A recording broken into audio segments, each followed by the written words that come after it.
জয় যিশু। প্রভুর বাক্য বলে মথি 5:14, তোমরা জগতের দীপ্তি, পর্বতের উপরে স্থিত নগর গুপ্ত থাকিতে পারে না। আমেন।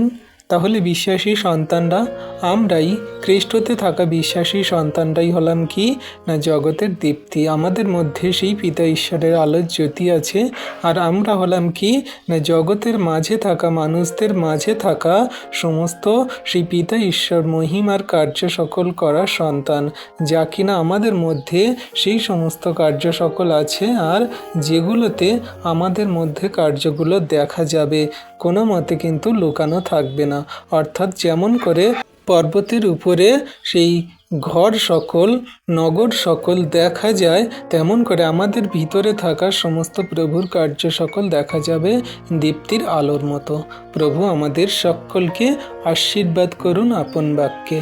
আমেন।